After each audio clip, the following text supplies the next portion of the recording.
Good morning class 10। जैसा कि हमें पता है आप सभी के मिड टर्म एग्जाम आने वाले हैं और उसके कुछ ही महीने बाद आप बोर्ड अटेम्प्ट देने जा रहे हैं, तो उसके लिए आप एनसीईआरटी करके जाएंगे, आपका कुछ नहीं होगा। तो इसलिए हमको करने पड़ेंगे कुछ एक्स्ट्रा क्वेश्चंस और अब आपके मिड टर्म भी आने वाले हैं, तो इसीलिए आज इस वीडियो में मैं आपको क्लास 10 के एक्स्ट्रा क्वेश्चंस करवाऊंगा जिसमें कई सारे प्रीवियस ईयर क्वेश्चंस भी होंगे। ओके, तो आज हम स्टार्ट कर रहे हैं with the exercise 1.1। Exercise 1.1 NCERT की नहीं है, दूसरी बुक है। मैं आपको इसकी पीडीएफ शेयर कर दूंगा और प्रिंट आउट भी आपको प्रोवाइड करा दूंगा। आप उसमें से क्वेश्चंस देखें, वीडियो में सॉल्यूशन आपको मिल जाएगा। ठीक है, स्टार्ट कर रहे हैं। आप देखिए आपके पास जो क्वेश्चन बुकलेट है उसके अंदर आपको क्वेश्चन नंबर 1 दिया गया है, जिसमें आपसे कह रहा है क्वेश्चन ए आपको गिवन है, कह रहा है x³ y², बी आपको गिवन है xy², राइट। बी आपको गिवन है xy³। आपको HCF फाइंड करनी है। HCF फाइंड करने के लिए आप क्या करेंगे, सबसे पहले इसके फैक्टर कर देंगे, सिमिलरली B के फैक्टर कर देंगे।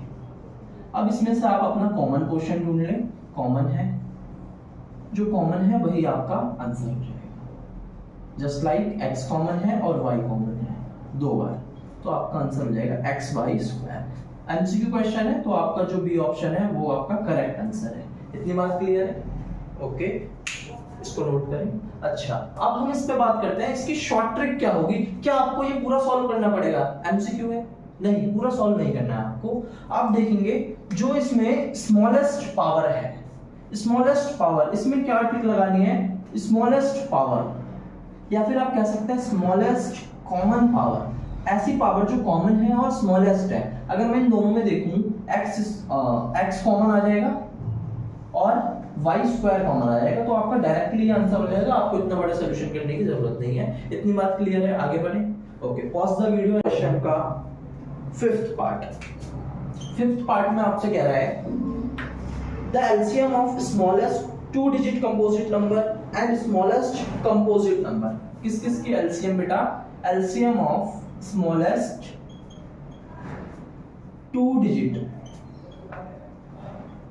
डिजिट का composite number and smallest composite number, इन दोनों की आपको एलसीएम फाइंड करनी है। ठीक है, तो स्मॉलेस्ट कंपोजिट नंबर कौन सा होता है, बोलो। स्मॉलेस्ट कंपोजिट नंबर होता है बेटा 4, और स्मॉलेस्ट 2 डिजिट का कंपोजिट नंबर कौन सा होता है? 12। तो 12 और 4 की एलसीएम आपको फाइंड करनी है, और इनकी एलसीएम क्या होगी? 12 के फैक्टर कर देंगे, आएगा 2 × 2 × 3। 4 के फैक्टर कर देंगे, आएगा 2 × 2। पहले कॉमन वाले लिख लेंगे एलसीएम निकालने के लिए, फिर जो बच गया वो भी लिख देंगे, तो सीधा सीधा एलसीएम आ गई 12। ठीक है, pause the video and note it down. इसके बाद आपको देखना है क्वेश्चन नंबर 6, मतलब फर्स्ट क्वेश्चन का 6th पार्ट आपको देखना है। 6th पार्ट में आपसे कह रहा है the total number of factors of prime number. Prime number के कितने फैक्टर होते हैं? Factors of prime number. बेटा प्राइम नंबर के बारे में मैंने आपको पढ़ाया होगा फर्स्ट चैप्टर में, तो मैंने आपको बताया था प्राइम नंबर ऐसा नंबर होता है जिसका सिर्फ और सिर्फ एक ही फैक्टर होता है। ठीक है, तो total number of prime factor only 1, यही आपका आंसर है। ऑप्शन आपको दिया गया है option A is the correct answer. Clear है बात? Pause the video and note it down. इसके बाद बेटा आपको देखना है क्वेश्चन नंबर 2। क्वेश्चन नंबर 2 देखना है आपको। क्वेश्चन नंबर 2 में 3rd पार्ट आप देखेंगे, ए एंड बी आर को प्राइम। इसने कह दिया बेटा ए एंड बी क्या है? को प्राइम है। फिर आपसे पूछ लिया बताएं a² और b² क्या होगा। समझ रहे हो बात? a² और b² क्या होगा, बताओ क्या होगा। सबसे पहले को प्राइम का मतलब समझेंगे। को प्राइम का मतलब क्या है? 2 ऐसे नंबर्स हैं, मतलब जो प्राइम है। ठीक है, मैंने कहा एग्जांपल ले लो कि a एंड b हो गया आपका, a हो गया 2, b हो गया 3। ठीक है, अच्छा अब इसने कहा a² b² में क्या रिलेशन होगा? इसका स्क्वायर 4, इसका स्क्वायर 9। तो ये दोनों क्या हो जाएंगे? ये दोनों रिलेटिवली प्राइम होंगे, हमेशा ध्यान रखना।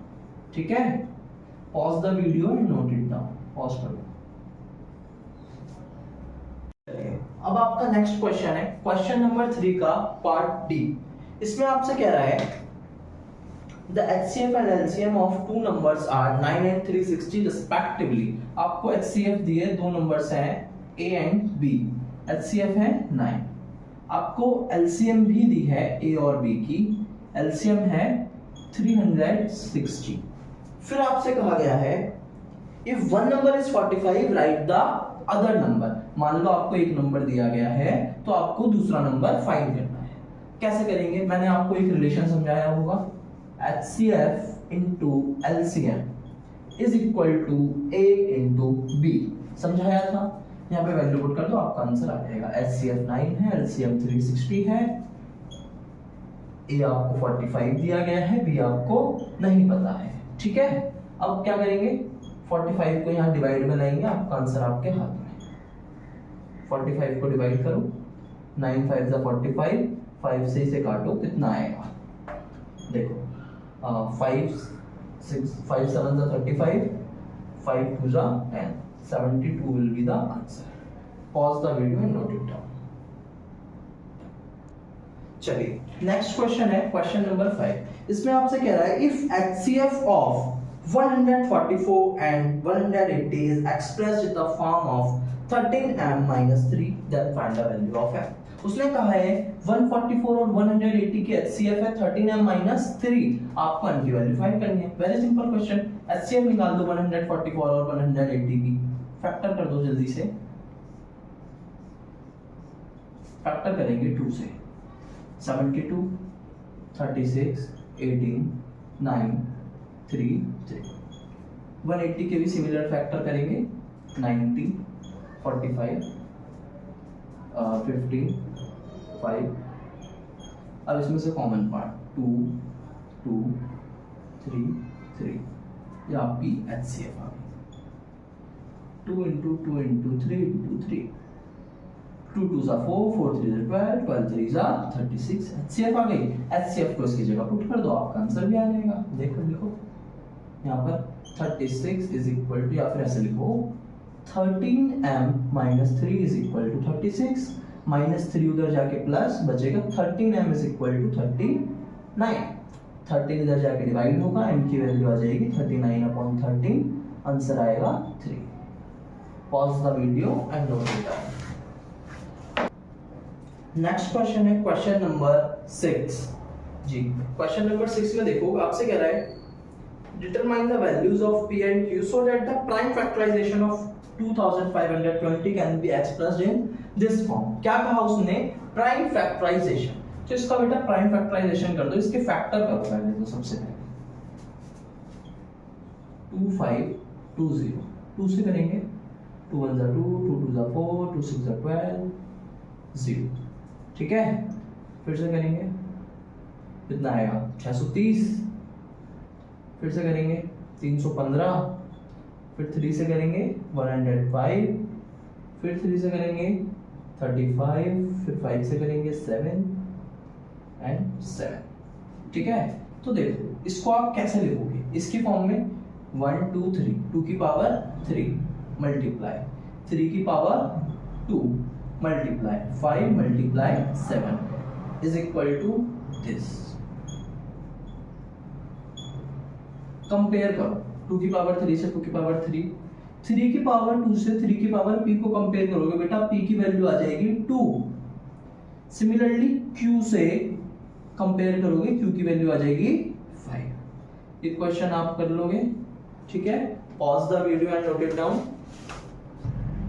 चलो, मैंने जब आपको फर्स्ट चैप्टर पढ़ाया था तब मैंने उसमें आपको एक टॉपिक पढ़ाया था वर्ड प्रॉब्लम का, जो किसी बच्चे से पेपर में नहीं हो पाती है।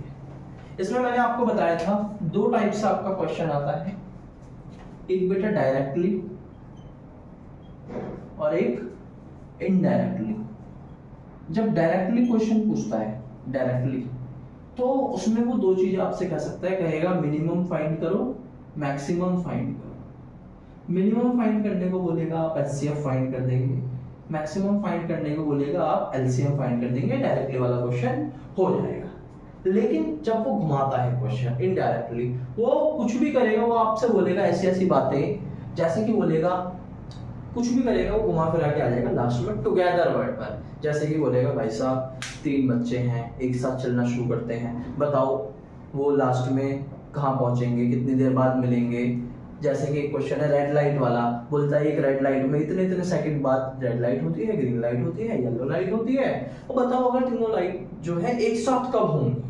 तो कुल मिला के लास्ट में वो आ जाएगा टुगेदर पर, एक साथ कब होगा काम। जब वो टुगेदर वर्ड कह दे आपसे, तब आपको एलसीएम निकाल कर देनी है, और अदर क्वेश्चंस में आपको एचसीएफ निकाल के देनी है। तो अब मैं कुछ वर्ड प्रॉब्लम्स लाऊंगा आपके सामने जो प्रीवियस ईयर में बोर्ड में आ चुकी हैं, तो हम वो देखेंगे। इतने आप इसको नोट करें, उसके बाद हम क्वेश्चन नंबर 10।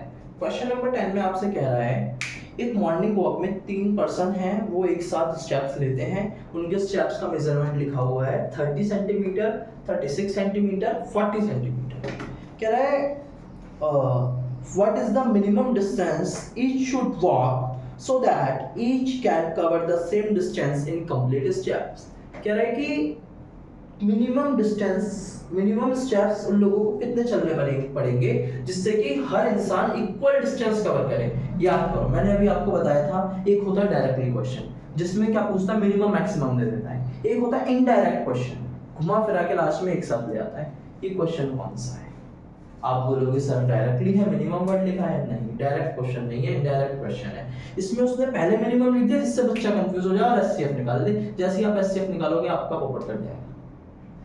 फिर उसने लास्ट में ये भी तो बोला है कि इक्वल डिस्टेंस कवर करे, इक्वालिटी ले आया, एक साथ ले आया, तो इसका मतलब यहाँ पर एलसीएम निकालनी है।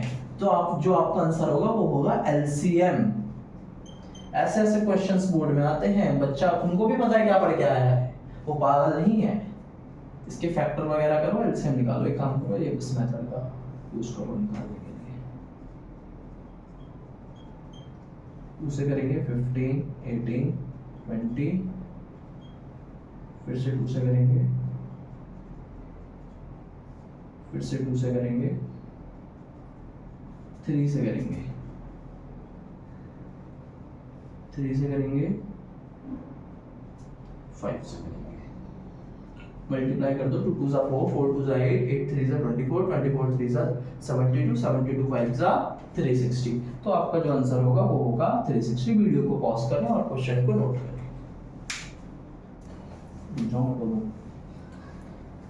करो स्टार्ट। क्वेश्चन नंबर 19 आपको नेक्स्ट देखना है। नेक्स्ट क्वेश्चन है क्वेश्चन नंबर 19। कह रहा है एक इंटरनेशनल एयरपोर्ट है जहां से जो प्लेन है वो डिफरेंट रनवेज से टेक ऑफ करते हैं, मतलब उड़ान भरते हैं। तो वो डिफरेंट रनवेज हैं, 5 रनवेज इनके पास है। पहले रनवे से 3 मिनट, दूसरे रनवे से 4 मिनट, तीसरे से 8, फिर 12 और 15।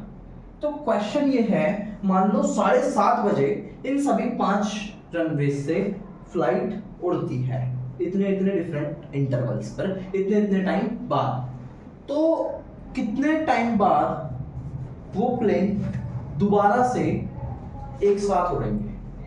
तो एक साथ बोल दिया ना उसने, एक साथ में मैंने क्या बताया था? एलसीएम आप इसकी निकाल दोगे, आपका आंसर आ जाएगा। इसके एलसीएम निकालेंगे, कितना आएगा इसका एलसीएम? फैक्टर करो।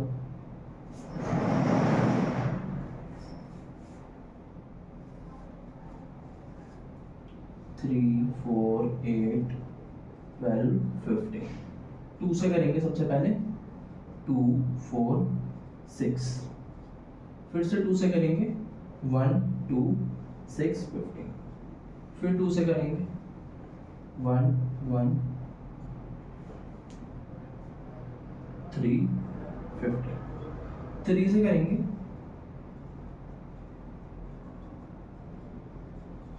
then 5। मल्टीप्लाई करो, 2 2 जा 4, 4 2 जा 8, 8 3 जा 24, 24 5 जा 120 मिनट्स, मतलब 2 आवर्स, 2 घंटे बाद। जो टोटल टाइम हो गया वो कितना हो गया? 7:30 में बोला था, 2 घंटे बाद बज जाएंगे बेटा 9:30, 9:30 बजे एक साथ सभी प्लेन उड़ेंगे। ठीक है, नोट करें इसको।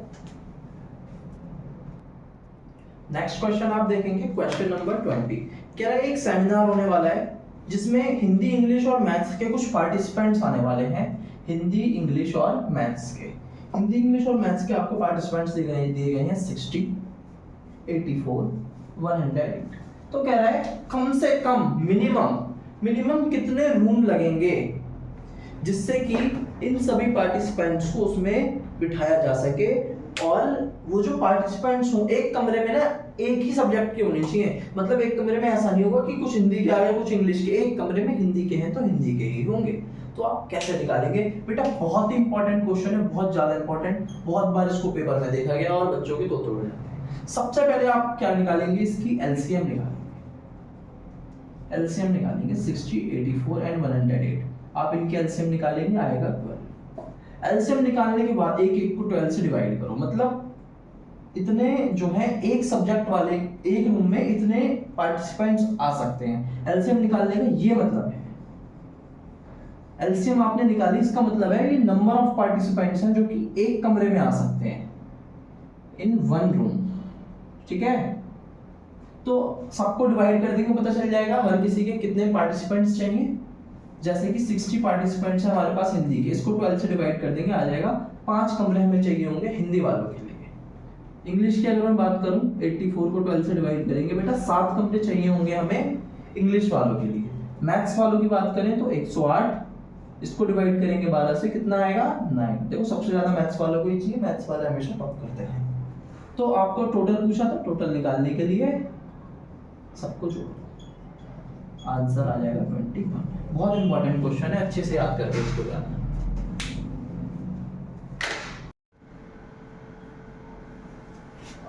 अब हम पढ़ेंगे चैप्टर 2 एक्सरसाइज 2.2 क्वेश्चन नंबर 1 का फर्स्ट पार्ट। एमसीक्यू है, कह रहा है if 1 0 of the quadratic polynomial, आपको एक पॉलिनोमियल दिया गया है। क्या है polynomial? k-1 x square plus kx plus 1। कह रहा है इस पॉलिनोमियल का एक 0 ना 3 है, आप k की वैल्यू फाइंड करें। कैसे करेंगे? आप x की जगह पर 3 पुट कर देंगे और इज इक्वल टू 0 रख देंगे, आपका आंसर आ जाएगा k-1 x की जगह पर 3 प्लस k x की जगह पर 3, k-1 3 का square 9 plus 3k plus 1 is equal to 0। Multiply करें 9 के minus 9 plus 3k plus 1 is equal to 0। ठीक है, 9k प्लस 3k हो गया बेटा 12k, और माइनस 9 प्लस 1 होगा -8, -8 इधर जाके प्लस होगा, 12k is equal to 8, k is equal to 8/12। इसको काटेंगे 4 से, 2/3 आपकी k की वैल्यू। ठीक है, इसको नोट करें।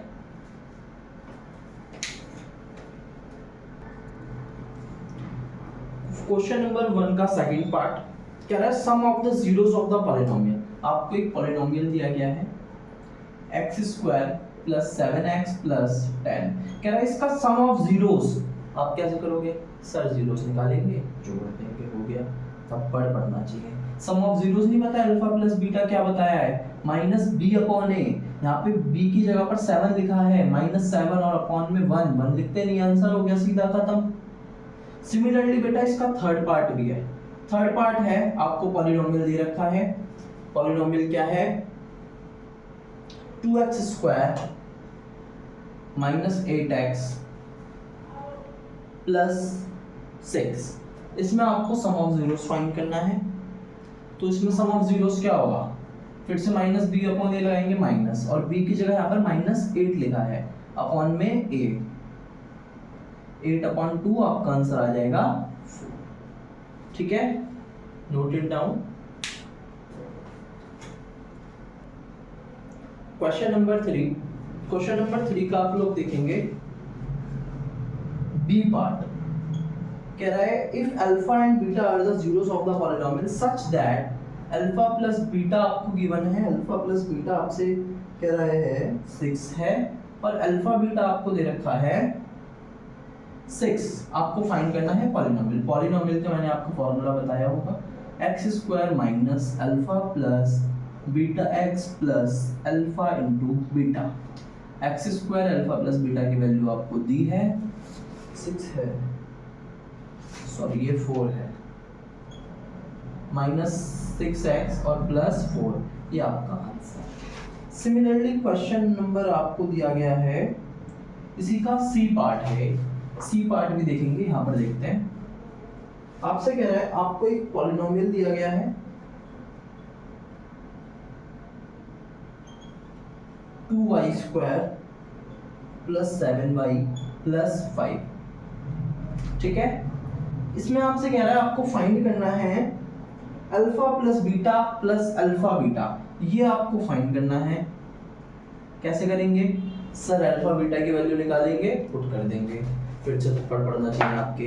अल्फा प्लस बीटा मतलब बेटा sum of zeros, sum of zeros होता है माइनस बी अपॉन ए, तो इसकी जगह आप क्या लिखोगे? माइनस बी मतलब माइनस 7 अपॉन ए, ए की जगह पर है 2 plus alpha beta, alpha beta होता है सी अपॉन ए 5 अपॉन 2 प्लस माइनस कर दो, आंसर आ जाएगा माइनस 2 अपॉन 2, आंसर आएगा माइनस 1।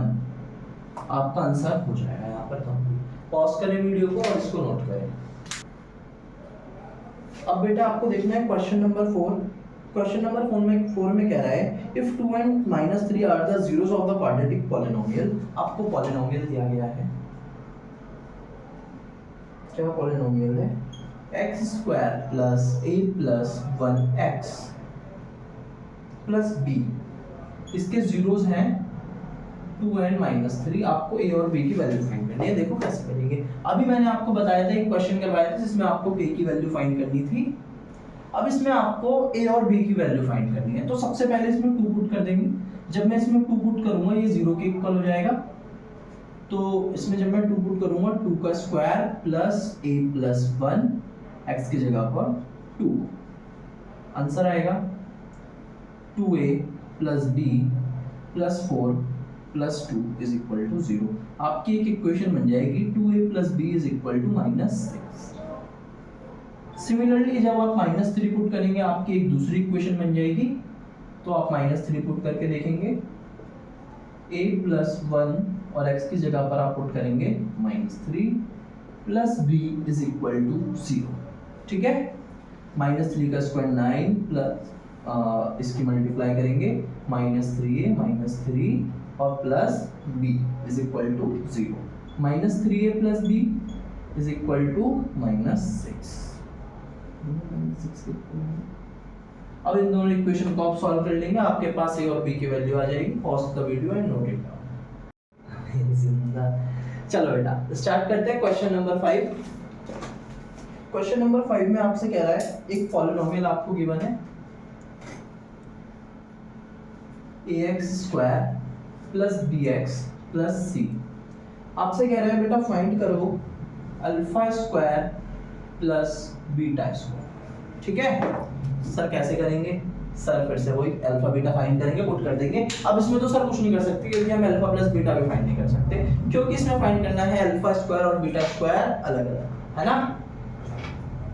आपके मुंह पे पड़ना चाहिए थप्पड़, यहाँ पे लगाओ दिमाग। इसको आप लिख सकते हो बेटा अल्फा प्लस बीटा का होल स्क्वायर। हाँ सर सही कह रहे हो सर, एक एक थप्पड़ और पड़ना चाहिए। a प्लस बी का होल स्क्वायर क्या होता है? a square plus b square plus 2ab। यहाँ पे 2 अल्फा बीटा लिखा है? नहीं लिखा, नहीं लिखा ना, उसको हटाना है, हटाओ ना, फिर माइनस कर दो 2 अल्फा बीटा, हो गया आंसर। अब अल्फा प्लस बीटा की वैल्यू पुट कर दो, अल्फा बीटा की वैल्यू पुट कर दो, हो गया। Alpha beta, alpha plus beta क्या होता है? -b अपॉन a, और इसका स्क्वायर है तो स्क्वायर लगा देंगे, -2 अल्फा बीटा क्या होता है?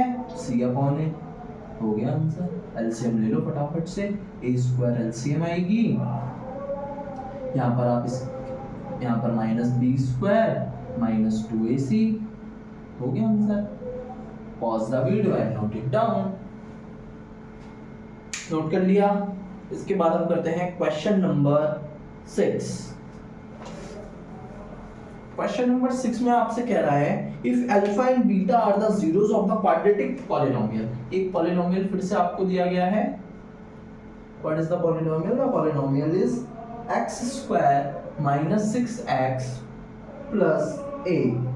आपको a की वैल्यू फाइंड करनी है if 3 alpha plus 2 beta is equal to 20 है। कैसे करेंगे? सोचो, नहीं कर पाओगे ना। देखो क्या करना है इस क्वेश्चन में, आपको करना है ये जो 3 अल्फा है इसको हम ये लिख सकते हैं अल्फा प्लस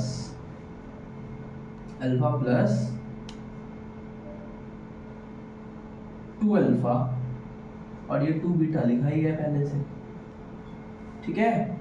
ये क्या हो जाएगा? अल्फा प्लस 2 कॉमन ले लो, अल्फा प्लस बीटा होगा। अल्फा प्लस बीटा की वैल्यू आप सभी को पता है क्या होती है? -b/a। यहाँ पर -b/a लगाएंगे, आपका आएगा 6 इज इक्वल टू 20। तो अल्फा की वैल्यू आ जाएगी आपकी 8, अल्फा 8, ठीक है। अल्फा 8 आ गया है। इसके बाद आप बीटा निकाल सकते हैं, लेकिन क्या आपको अल्फा और बीटा फाइंड करना था? नहीं। तो थोड़ा सोचें इसके बाद क्या करेंगे,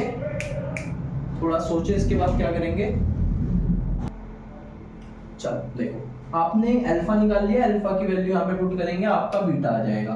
अल्फा की वैल्यू पुट कर दें यहाँ पे, आपका बीटा आ जाएगा सीधा कितना आएगा? 3 8 24, 24 उधर जाके माइनस होगा, आपका बीटा आएगा -2, ठीक है। अल्फा और बीटा आपके पास है। अब आपको a की वैल्यू फाइंड करनी है। अब आप मुझे बताएं अल्फा इंटू बीटा क्या होता है? -c/a। c है यहाँ पर a और नीचे वाला हमें नहीं पता। अल्फा बीटा की वैल्यू आपके पास है 8 इंटू -2, a आपका आ जाएगा -16। Pause the video and note it down. Next question is question number 7। इसमें फिर से आपको एक पॉलिनोमियल दिया गया है। पॉलिनोमियल है 3x² + 11x - 4 और आपको फाइंड करना है m/n + n/m। m और n क्या है बेटा? इसके जीरोस है, मतलब m और n अल्फा बीटा है, ठीक है। कैसे फाइंड करेंगे? एलसीएम लो, एलसीएम आएगी mn m² + n², ठीक है। अभी मैंने इसका फॉर्मूला बताया था a² + b² को आप क्या लिख सकते हो? m + n का होल स्क्वायर - 2mn लिख सकते हो। और m और n तो जीरोस है, मतलब ये सम ऑफ जीरोस और ये प्रोडक्ट ऑफ जीरोस है। सम ऑफ जीरोस क्या होता है? -b/a, तो -11/3 का स्क्वायर -2। प्रोडक्ट ऑफ जीरोस क्या होता है? c/a, -4/3 upon -4/3। इसको काटो पीटो सॉल्व कर लेना, आंसर आ जाएगा इसका आंसर निकालो, वो करो। क्वेश्चन है आपका क्वेश्चन नंबर 12। आपको एक पॉलिनोमियल दिया गया है, आपको फाइंड करना है 1/α + 1/β। कैसे फाइंड करेंगे? एलसीएम ले लेंगे, alpha plus beta upon alpha beta, value put कर दो, आपका आंसर आ गया। अल्फा प्लस बीटा की वैल्यू है -3/4 और इसकी वैल्यू है 7/4। 4 से बेटा 4 लिया, आंसर -3/7। इसी क्वेश्चन में मैं एक और क्वेश्चन आपके सामने ऐड करना चाहता हूँ। जैसे कि मान लो क्वेश्चन आ गया बेटा 1/α³ + 1/β³, ठीक है। ये मैंने करा दिया है, ये आप खुद कॉपी में करके लाएंगे और मुझसे चेक कराएंगे। Pause the video and note it down. Next question बेटा देखेंगे क्वेश्चन नंबर 50। इसमें आपसे कह रहा है the zeros of the polynomial. आपको एक पॉलिनोमियल दिया गया है पहले से ही। पॉलिनोमियल है x² - 5x + का k। कह रहा है इसके जो जीरोस है ना वो एक दूसरे के रेसिप्रोकल हैं, तो k की वैल्यू फाइंड करो। रेसिप्रोकल का क्या मतलब है? आपस में उल्टे हैं। जैसे कि अगर एक 0 अल्फा है तो जो दूसरा वाला है वो बेटा 1/α होगा। आपको k की वैल्यू फाइंड करनी है, ठीक है। मैं आपसे पूछता हूँ अल्फा इंटू बीटा क्या होता है? c/a। c की वैल्यू यहाँ पर k है और यहाँ पर a की वैल्यू 1 है, तो 1 नहीं लिखते। अल्फा की जगह आपने अल्फा लिख दिया, ठीक है। और बीटा की जगह आपको 1 अपॉन अल्फा लिखना है, अल्फा से अल्फा गया इज इक्वल टू के की वैल्यू आ चुकी है आपके पास 1। वेरी इजी क्वेश्चन है, पेपर में कई बार देखा गया है। Pause the video and note it down. Next question है बेटा क्वेश्चन नंबर 20। इसमें आपको ये पॉलिनोमियल दिया है और आपसे कह रहा है कि जो इसका सम ऑफ जीरोस है, sum of zeros is equal to the half of their product. Sum of zeros equal है प्रोडक्ट के हाफ के। बेटा हाफ प्रोडक्ट वैल्यू पुट कर दो, आंसर आपके हाथ में। अल्फा प्लस बीटा क्या होता है? माइनस बी अपॉन ए। बेटा माइनस लिखेंगे और बी की वैल्यू है ये पूरी, इस पूरी वैल्यू को लिखेंगे और अपॉन में तो 1 लिखना है तो मतलब कुछ नहीं लिखेंगे। 1 अपॉन 2 आ गया। अल्फा इंटू बीटा क्या होता है? सी अपॉन ए। बेटा सी ये है और ए कुछ नहीं है। 2k minus 1 k plus 6 is equal to half की इससे मल्टीप्लाई करेंगे बेटा, 2 से 2 गया, k बचेगा माइनस 1 अपॉन 2। ठीक है, तो अब इसको आप सॉल्व करेंगे, आपका आंसर आ जाएगा। Pause the video and note it down. बेटा यहाँ पे मिस्टेक हो गई है, यहाँ पर भी 2 आना था, 2 से 2 कैंसिल हो जाएगा। ठीक है, यहाँ पर बचेगा आपका k plus 6 is equal to 2k minus 1। अब इधर उधर करो, क्या आएगा? इसको इधर ले जाके माइनस कर दो, k बचेगा, और इसको इधर लाके प्लस कर दो, k की वैल्यू 7, और आपका क्वेश्चन हो गया। बेटा नेक्स्ट क्वेश्चन देखेंगे, क्वेश्चन नंबर 24। आपको पॉलिनोमियल दिया गया है, आपसे कह रहा है if one of the zero is reciprocal of the other. फिर से सिमिलर क्वेश्चन है, मैंने अभी कराया था। एक जीरो अगर अल्फा है तो दूसरा वाला होगा 1 अपॉन अल्फा। आपको ए की वैल्यू फाइंड करनी है। क्या लगाना होता है इसमें? लगाना होता है बेटा alpha into beta is equal to C upon A. C की वैल्यू यहाँ पर 6a है और ए की वैल्यू है a स्क्वायर प्लस 9। ठीक है, अल्फा इंटू 1 अपॉन अल्फा करेंगे, 1 आएगा, मल्टीप्लाई करें, a square plus 9 is equal to 6a, इधर आके माइनस होगा, आपकी क्वाड्रेटिक इक्वेशन बन जाएगी।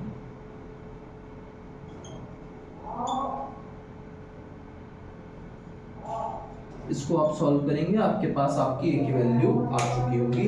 इसके फैक्टर कर दें एक बार, a स्क्वायर